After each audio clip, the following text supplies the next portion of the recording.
voulons te dire merci. Merci encore, Papa, parce que tu nous as donné le souffle de vie. Tu as permis encore, Seigneur, que nous puissions encore nous retrouver en ces lieux, Papa, toujours pour élever ton grand nom, pour te glorifier, Seigneur Jésus-Christ. Merci vraiment, Seigneur, pour l'œuvre que tu accomplis tous les jours, Seigneur, en ces lieux et dans nos cœurs, dans nos vies, dans nos familles, Seigneur.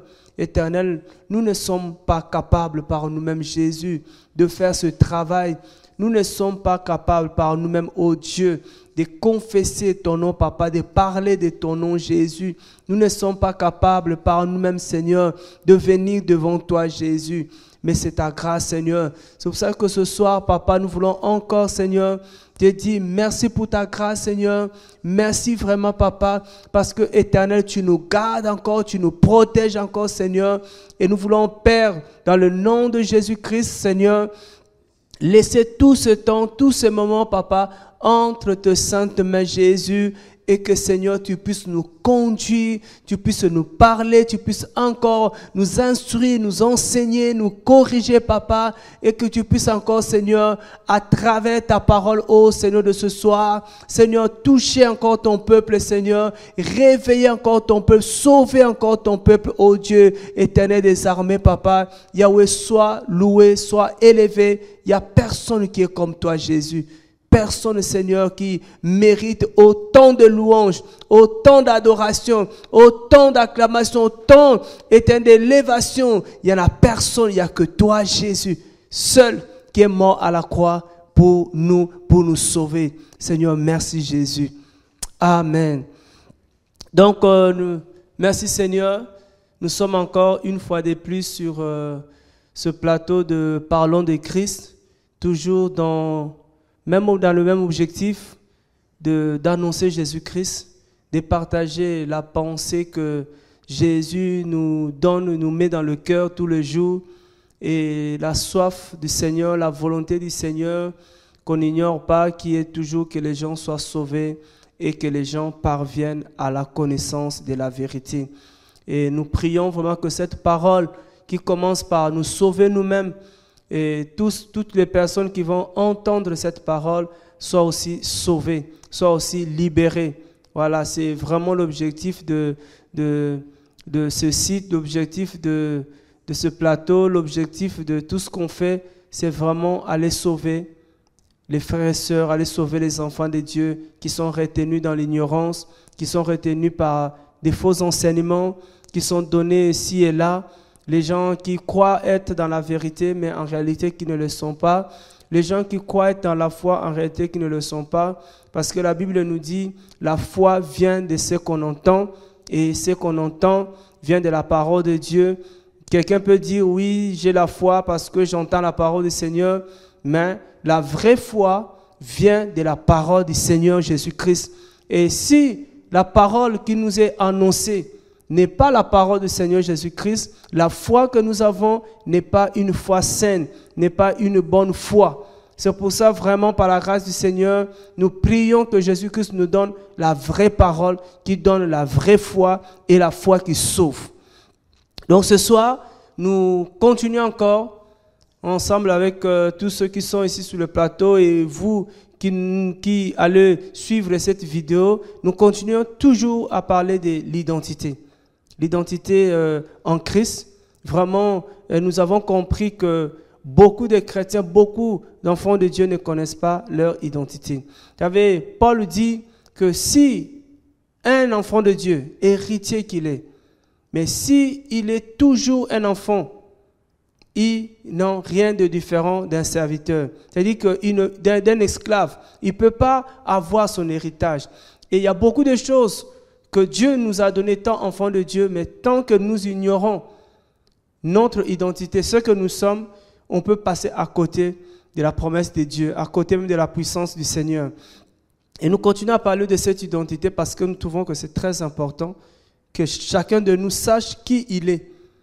Qui il est, parce que nous sommes dans un temps où il y a tellement de propositions.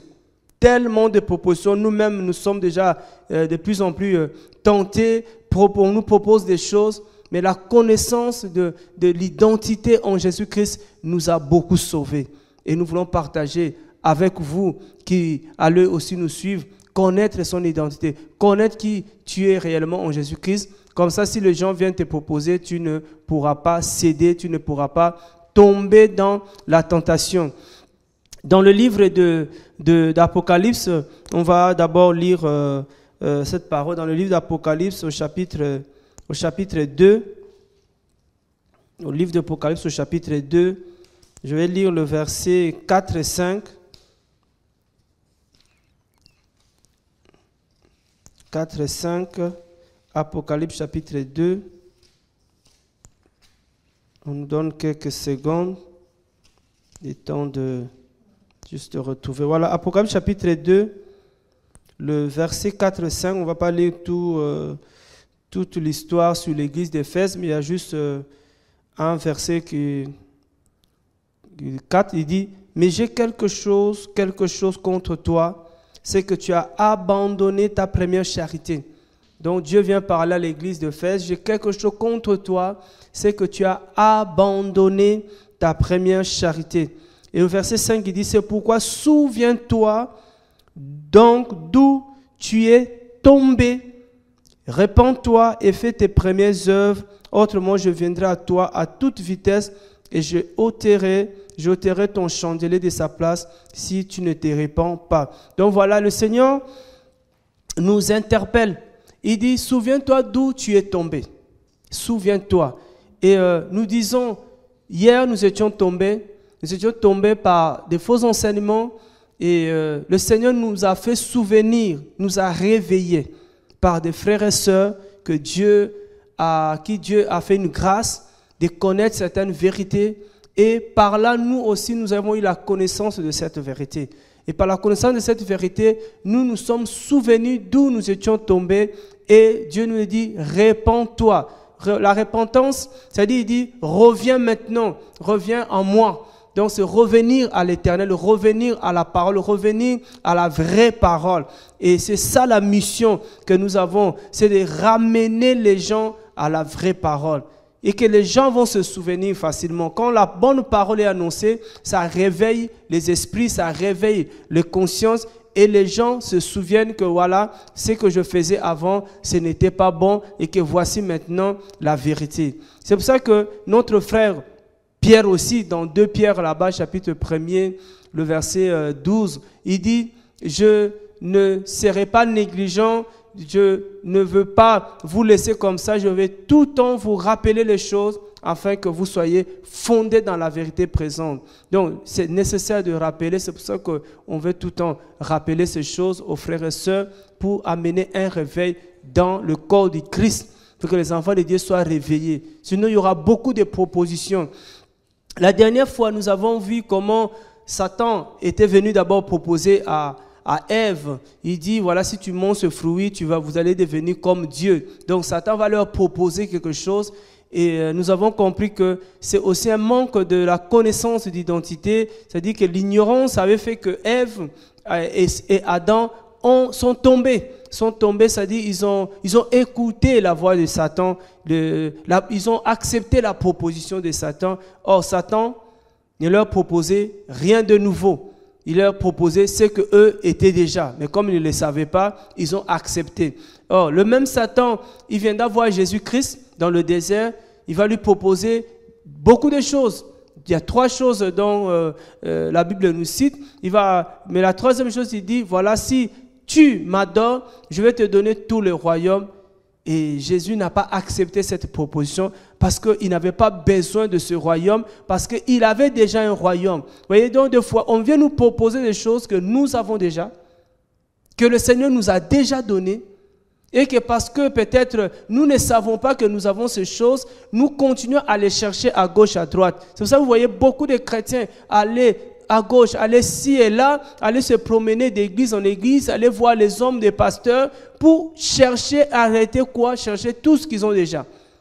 Ils vont chercher l'onction. Nous avons l'onction. Ils vont chercher l'esprit. Et la Bible dit que voilà, nous sommes le temple de Dieu et que l'esprit de Dieu habite en nous. Donc les gens vont chercher le Saint-Esprit qu'ils ont déjà. Ils vont chercher des choses, on cherche des choses qu'on a déjà. Il y en a même On voit des femmes, les gens qui vont chercher des enfants vers les marabouts, vers soi-disant les pasteurs. Mais or, la Bible dit que dans le royaume de Dieu, il n'y a pas une femme stérile. Il n'y a pas une femme qui avorte. Ça veut dire que ce que nous cherchons dans le monde ou chez les hommes, en réalité, toutes ces choses, nous les avons déjà parce que le Seigneur nous les a déjà données. Dieu, quand il nous a créés, quand il nous a formés, il avait tout accompli, tout fait en nous. Et c'est ce qui est triste, c'est que nous disons que toutes ces choses que le Seigneur nous montre, que hier même nous-mêmes, nous étions ignorants de ces choses. Mais aujourd'hui, le Seigneur nous montre ces choses, que nous avons le pouvoir, nous avons le droit. Il n'y a même plus besoin, on révèle cette vérité aux enfants de Dieu pour que les enfants de Dieu n'aillent pas chercher ailleurs, chez soi-disant le pasteur. Et nous avons souligné encore quelque chose qui était aussi capital, dire aux gens, nous entendons le pasteur qui promet les bénédictions, il dit « je te bénirai ». Et nous savons qu'aujourd'hui, Dieu nous a donné cette grâce et qu'aucun pasteur ne peut bénir.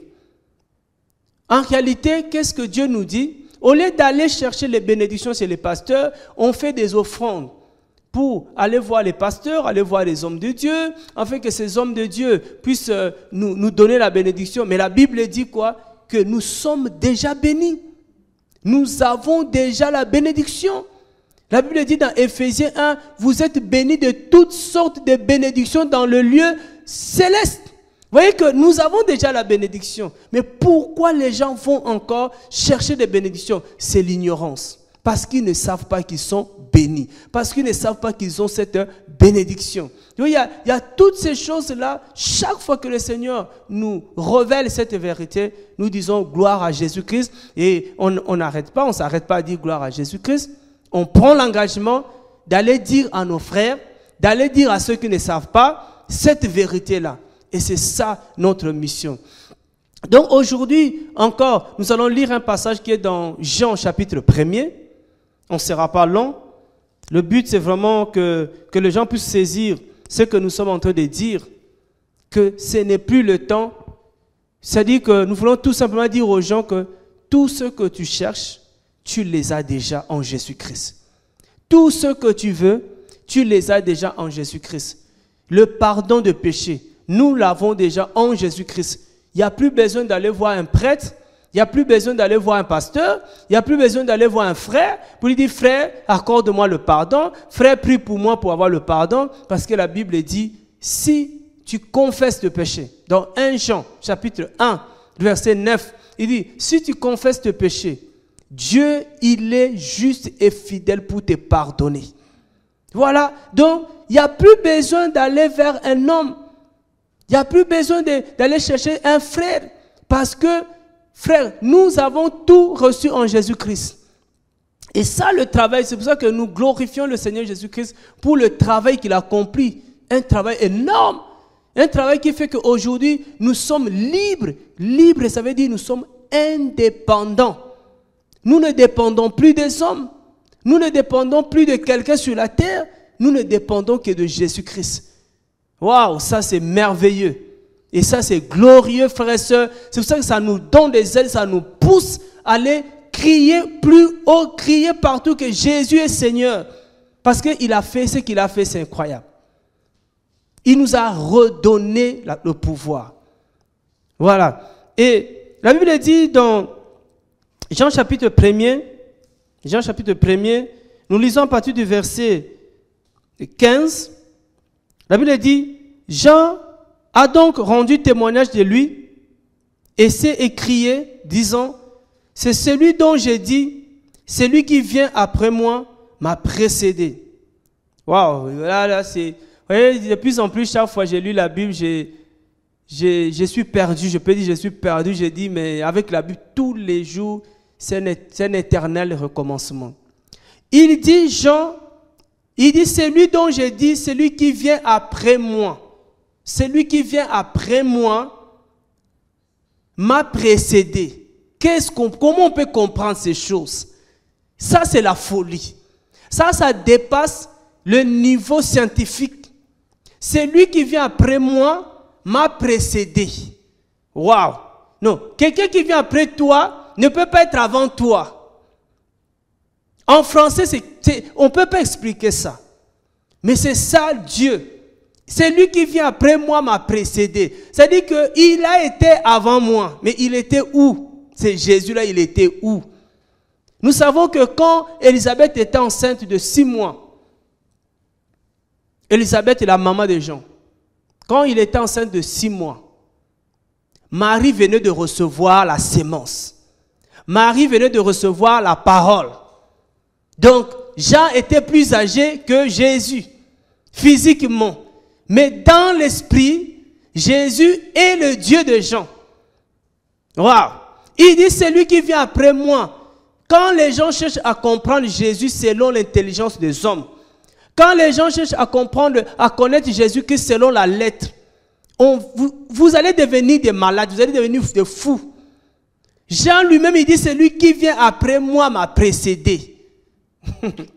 Oh Seigneur Jésus-Christ, aide-nous Père, aide-nous Seigneur à s'humilier devant tes pieds, à reconnaître ta divinité et à t'adorer. Parce que si on ne connaît pas Jésus, on ne peut pas l'adorer.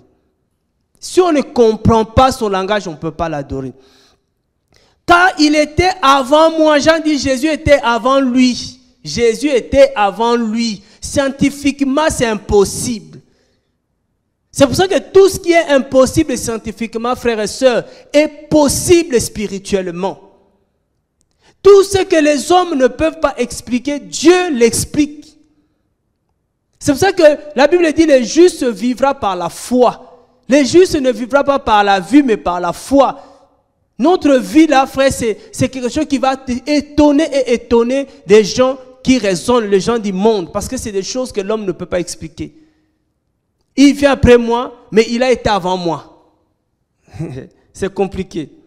Et nous avons tous reçu de sa plénitude. Nous avons tous, Jean met tout le monde dedans. Tous nous avons reçu de sa plénitude et grâce pour grâce. Car la loi a été donnée par Moïse, la grâce et la vérité sont venues par Jésus-Christ. La loi a été donnée par Moïse, mais la grâce est venue par Jésus-Christ.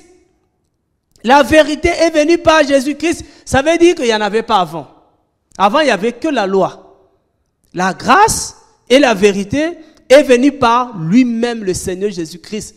Lui-même, il n'a pas voulu donner la vérité à Moïse, la grâce à Moïse, il a donné à Moïse la loi. Il dit, va avec la loi, moi-même je viens avec la vérité qui est dans la loi. C'est pourquoi nous disons aux gens, quand nous lisons la loi, nous ne sommes pas contre la loi de Moïse. Mais nous disons que Jésus a amené la vérité dans la loi. Jésus est venu nous expliquer la loi. C'est pour ça que tout ce que Moïse a dit, par la lumière, par le Saint-Esprit, nous avons la vérité. Il continue, il dit, personne n'a jamais vu Dieu. Personne n'a jamais vu Dieu, personne. Il ne ment pas. Le Fils unique qui est dans le sein du Père est celui qui nous l'a révélé. Le Fils unique nous a révélé, le Fils de Dieu. C'est qui le Fils de Dieu? Jésus-Christ, le Fils de Dieu, c'est la vérité. Le Fils de Dieu, c'est la parole de Dieu révélée, qui nous révèle le Dieu. Il dit, et c'est ici le témoignage de Jean. Lorsque les Juifs envoyaient de Jérusalem des prêtres et des Lévites pour l'interroger et lui dire, toi qui es-tu? Il confessa et ne le nia pas. Il déclara en disant, ce n'est pas moi qui suis le Christ. Et il lui demandait, quoi donc? Es-tu Élie? Et il dit, je ne le suis pas. Es-tu le prophète? Il répondit, non. Il lui dit donc, qui es-tu afin que nous donnions une réponse à ceux qui nous ont envoyés? Que dis-tu de toi-même? Et il dit, je suis la voix de celui qui crie dans le désert, aplanissez le chemin du Seigneur, comme a dit Ésaïe le prophète. Waouh, cette histoire est... Dans la Bible, la parole de Dieu, ça nous touche tellement. Mais quand le Seigneur te met devant une parole, ça te touche encore. Les gens viennent voir Jean-Baptiste. Les gens viennent voir Jean et ils cherchent à connaître Jean. Ils cherchent à connaître Jean. Et cette parole, ça m'a beaucoup interpellé. J'ai dit, mais pourquoi les hommes, des sacrificateurs, qui normalement devraient connaître Dieu, devaient connaître le Seigneur, les Lévites, eux qui étaient soi-disant représentés, Dieu travaille pour le Seigneur, vont poser la question à Jean. Pourquoi ils ont envoyé les gens? Pourquoi ils cherchaient à connaître Jean? Au lieu de chercher à connaître Dieu, frères et sœurs, au lieu de passer notre temps à connaître qui est Athas, qui est-elle, on doit passer le temps à connaître Jésus-Christ de Nazareth, parce que l'homme ne sauve pas. Ils ont été surpris par la réponse de Jean, parce que Jean a dit, vous cherchez à me connaître, vous vous intéressez à moi, mais je ne suis pas le Christ. Je ne suis ni le prophète. Je ne suis rien de tout ce que vous voulez savoir. Je ne suis qu'une voix qui crie dans le désert. Entre parenthèses. Vous savez, j'ai compris que dans le temps que nous sommes là, c'est un peu ce qui est en train de se passer. Pourquoi les gens sont venus voir Jean? On va essayer de rester un peu là. Pourquoi ils sont venus voir Jean? Je me suis dit, certainement, Jean était un électron libre. Ils se sont rendus compte que Jean n'était pas dans le même système. Parce que le système voulait que voilà, tout ce qui parle de Dieu soit dans le temple. Tout ce qui parle de Dieu soit enfermé dans le bâtiment. Tout ce qui parle de Dieu puisse suivre une procédure de consécration, d'ordination. Mais Jean n'a pas connu tout ça. Jean, il parle de Jésus. Il se retrouve il n'est pas dans le temple, il est dans le désert. Déjà l'endroit les étonne. Qui est cet homme là-bas dans le désert? Il parle de notre Yahweh. Jean parlait de Yahweh. Oh, eux dans le temple parlent de Yahweh. Mais cet homme-là, qui l'a reconnu? Qui l'a reconnu puis qu'il exerce? Jean, personne ne l'avait reconnu. Jean s'est retrouvé dans le désert. Personne ne peut nous dire que voilà le père de Jean, parce qu'il y a des gens aujourd'hui qui sont en train de militer pour dire que voilà, ils sont en train de défendre cette thèse de consécration d'ordination pour dire que Paul a été consacré par Ananias et tout ça. On sait que c'est totalement faux. Jésus lui-même l'avait consacré. Et Jean qui l'a consacré. Jean qui l'a ordonné. Les sacrificateurs ici, on nous montre, ils sont dépassés. Parce que, Jean a tiré de foule. La Bible dit qu'une foule de personnes venaient vers Jean. J'imagine ce qui s'est passé dans le temple. Peut-être les sacrificateurs n'avaient peut-être plus de personnes. Les gens ne venaient plus le voir parce que dans le temps, quand quelqu'un a péché, il devait aller voir les sacrificateurs avec des sacrifices pour essayer d'avoir le pardon de péché. Arrêter, le péché n'était pas effacé, bon, pour couvrir son péché. Mais là, Jean va attirer les gens. Plusieurs personnes venaient voir Jean. La Bible dit que les gens venaient et confessaient leurs péchés. C'est-à-dire les gens, il n'y avait plus de sacrifices. Ils confessaient seulement leurs péchés. Leurs péchés étaient pardonnés. Waouh! Donc les gens étaient étonnés, mais il y a un homme qui trouble. Il y a un homme qui trouble. C'est pour ça que, bien aimé, dans le temps que nous sommes, nous devons être des gens hors système. Des gens qui troublent tous ceux qui sont dans le système. Oh, ils font des choses qui sont bien sûr bibliques, bien sûr dans la volonté du Seigneur. Mais dans le temps où les gens n'arrivent plus à maîtriser ça, Jean baptisé, ils connaissaient peut-être plus ça. Et alors ils vont venir voir Jean, mais toi qui es-tu? Qui es-tu? Tu n'es pas dans le temple, tu n'es pas... Déjà, Jean n'était pas revêtu comme des sacrificateurs, il n'était pas habillé comme tous les sacrificateurs. Ça, c'était encore une autre affaire. Jean, lui, il avait un habit de peau de chameau. Jean, il ne mangeait pas comme les sacrificateurs. Et il a dit, cet homme mangeait des sauterelles. Waouh! Jean était bizarre. Il était dans le désert. Ils ont dit, il faut quand même aller se renseigner qui est cet homme. Il vient d'où, il sort d'où. Et là, ils vont aller voir Jean. Et croyant que Jean était le Christ, qui dit, je ne suis pas le Christ. Je ne suis même pas le prophète. Et ça aussi, c'est interpellant. Aujourd'hui, frères et sœurs, Dieu n'attend pas que tu puisses avoir un titre. N'attend pas une reconnaissance des titres pour t'élever et aller parler de ton Jésus-Christ. Et aller dire aux gens ce que Jésus-Christ t'a montré. Parce que c'est ça qui est important. Donc ils vont aller voir Jean pour poser cette question. Et dans tout ça, Jean n'a pas parlé de son ministère. Jean n'a pas dit que je suis le prophète, voilà, que Dieu a envoyé de dernier temps. Voilà, ceci, cela, comme on attend beaucoup les gens se vanter. Quand on voit les gens qui se vantent comme ça, c'est qu'ils sont faux. Ils sont faux. Parce qu'un vrai homme de Dieu, il ne se présente pas. Jean ne s'est pas présenté. Jean a dit, je ne suis qu'une voix qui crie dans le désert. Jean n'a pas donné son ministère à quelqu'un. Pendant que les gens voulaient que Jean donne son ministère. Et ce que j'ai remarqué, c'est Jésus qui va parler des gens. C'est Jésus qui va dire aux gens que Jean était le plus grand prophète de tous les prophètes nés d'une femme. Sous la loi, Jean était le plus grand. Ce n'est pas Jean qui l'a dit. Et je suis convaincu que si nous, on se met à faire l'œuvre de Dieu, si nous, on se préoccupe du travail de Jésus-Christ, notre Dieu lui-même, il va nous présenter. Notre Dieu lui-même, il va parler de nous à tous ceux qui veulent nous connaître. Notre Dieu lui-même, il va nous vanter partout. Jean, c'est Jésus qui a parlé des gens aux hommes.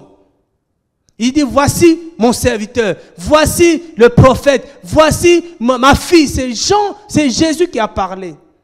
Et Jésus, quand il est venu, Jésus homme, il ne s'est pas présenté non plus. C'est Jean, une fois c'est Jean qui a parlé de Jésus. Il a dit, voici l'agneau de Dieu qui ôte le péché du monde. Ce n'est pas Jésus qui a dit, je suis l'agneau de Dieu. Ce n'est pas Jésus qui a dit, suivez-moi, je suis l'agneau de Dieu. Non, non, non, non. C'est Jésus, c'est Jean qui a parlé. Une autre fois, c'est la voix qui a crié, qui a crié au ciel. Il a dit, celui-ci sur qui tu verras mon esprit descendre, celui-ci est mon fils à qui j'ai mis toute mon affection. Vous voyez, les hommes de Dieu ne se présentaient pas eux-mêmes. Soit c'est Dieu qui va nous présenter, soit c'est aussi nos ennemis qui vont nous présenter. Parce qu'on a vu ça avec Jésus-Christ, comment ses propres ennemis commençaient à déclarer ce qu'il était, le roi des Juifs et tout ça. Donc, Jean ne va pas se présenter. Mais ici, ce qui me touche vraiment, ce qu'on peut souligner, bien aimé, c'est que non seulement Dieu attend de nous de crier, il veut qu'on puisse aller dans le désert et crier dans le désert. C'est-à-dire qu'il veut qu'on puisse vraiment sortir de tous les systèmes des hommes pour aller crier. Parce que si on se contente dans le système bâtiment, comme on le dit, on n'aura pas la liberté de crier. Et Jean a compris ça. Jean est sorti, il a crié, il a commencé à crier. Et la Bible nous montre vraiment, comme on dit, Jean, c'est celui qui a fait le plus grand miracle. Parce que les personnes qui ont été touchées par l'évangile de Jean, et son évangile était simple, il a dit, j'écris quoi? J'ai dit aux gens, préparez le chemin du Seigneur, préparez les lieux. Parce que le royaume de Dieu est proche. Ne cherchons pas de ministère. Ne cherchons pas de ministère, ce n'est pas ce qui est important. Si nous avons une parole révélée, nous l'annonçons. C'est ça qui est plus important. Mais de l'autre côté, nous serons combattus par tous les sacrificateurs et des Lévites. Nous serons interpellés. Les gens diront que voilà, nous ne sommes pas consacrés. Les gens diront que non, tu es un enfant, tu viens de juste de connaître le Seigneur, il faut un temps pour être affermi, il faut un temps pour être enseigné. Après l'enseignement, Dieu passe outre toutes ces choses. Ce que Dieu attend de nous, ce n'est pas l'enseignement là. Ce que Dieu attend de nous, c'est de dire, d'aller crier dans le désert. Crier dans le... Il ne dit pas d'aller enseigner d'abord, d'aller crier dans le désert. Oh, le désert, c'est quoi? Le désert, nous savons, c'est un lieu, c'est le lieu aride. C'est le lieu où il n'y a pas de vie. C'est le lieu où on retrouve plein de serpents. C'est-à-dire, c'est les gens possédés. D'aller crier, d'aller crier. Ça, c'est ça que nous sommes. Nous sommes des voix. Nous ne sommes pas des pasteurs, nous ne sommes pas des apôtres. Tout ça, on n'a pas besoin de ça. Mais nous sommes des voix qui crient dans le désert. Dire aux gens, le Seigneur revient. Le Seigneur revient. Des lumières, briller. Le Seigneur revient. Les gens qui sont dans le péché, arrêtez le péché parce que le Seigneur revient. Ne nous arrêtons pas par cette interrogation des sacrificateurs. ça peut être aussi un piège.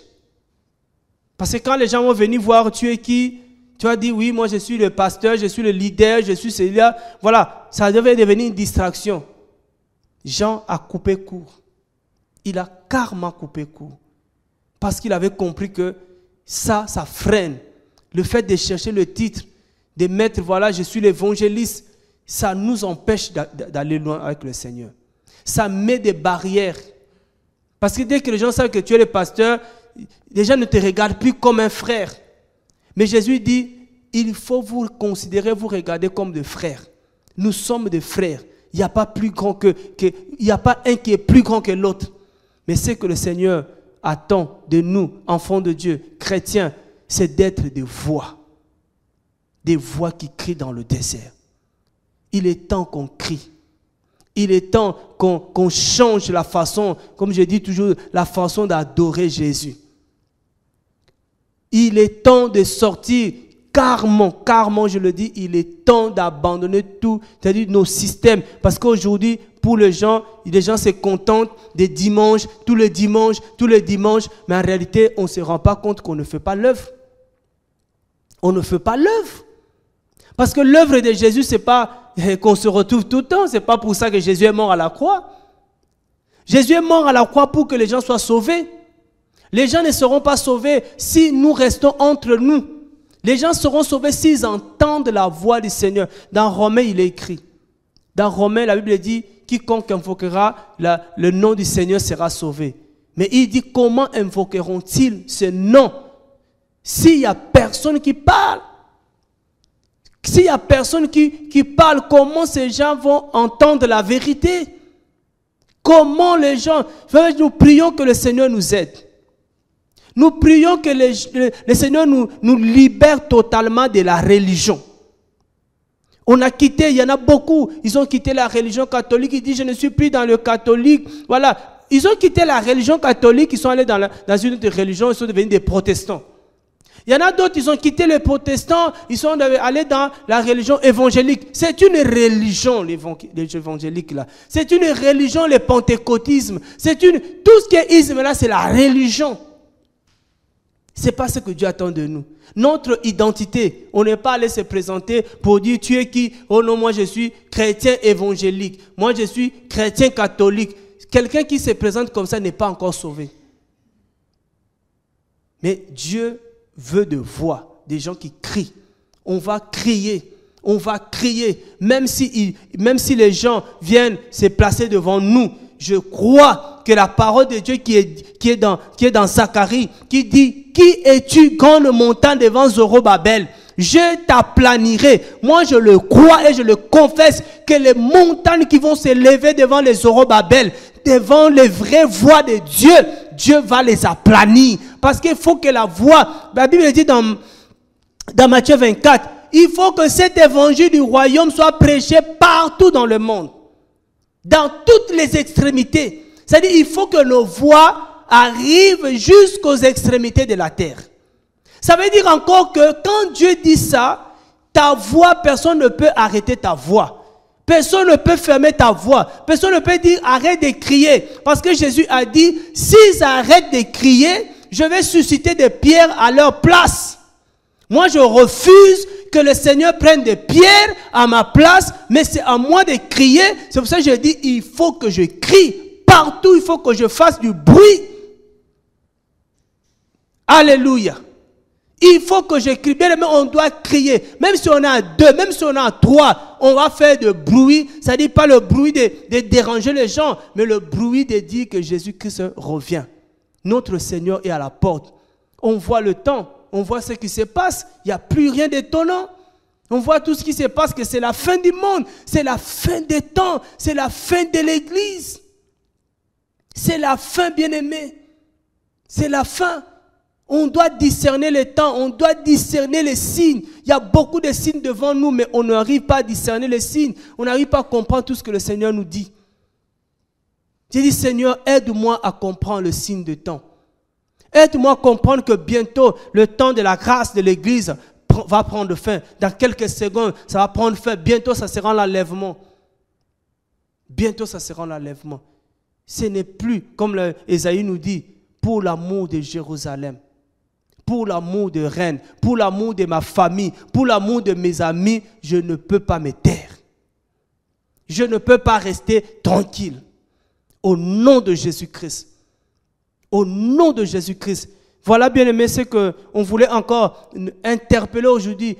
Tous les chrétiens qui sont en train de dormir, tous les chrétiens qui se contentent seulement de venir à la prière, tous les chrétiens qui se contentent seulement d'aller aux enseignements, c'est bien tout ça, mais on nous dit qu'il y a vraiment plus important qui nous attend, c'est dehors, c'est crier.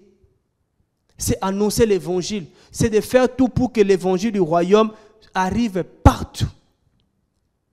Je vais vous donner une information pour finir. Ça date, je ne sais pas encore, je n'ai pas l'année en tête, mais je me souviens, j'étais encore au Congo, et dans l'église où on priait, dans l'assemblée, on avait reçu un pygmée. Pygmée, c'est les gens qui habitent dans la forêt équatoriale. Et on avait reçu cet homme-là, cette personne, et ce pygmée avait donné un témoignage qui m'a marqué jusqu'à aujourd'hui. Et le pygmée avait dit que dans la forêt, il partage la parole du Seigneur. On était étonnés. Il dit, il partage la parole. Et il nous a montré, ils n'ont pas la Bible. Nous avons la Bible. Eux n'ont pas la Bible. Dans la forêt, une feuille était une fois tombée du ciel. Une feuille est tombée du ciel. Et il y avait des écrits de l'évangile, du livre d'Ésaïe. Juste une feuille. Et cet homme a dit qu'à chaque fois qu'ils lisent cette feuille, Dieu leur parle. Je vous dis que l'évangile est déjà arrivé même dans la forêt équatoriale. Donc nous disons même maintenant l'évangile est déjà arrivé même dans l'Amazonie. Donc, qu'est-ce qui empêche qu'il y ait l'enlèvement dans 2 secondes? Là, maintenant. Qu'est-ce qui reste encore? Frère, il n'y a plus de temps, il n'y a plus rien. Il n'y a plus rien. L'évangile est déjà partout. C'est le temps de se réveiller.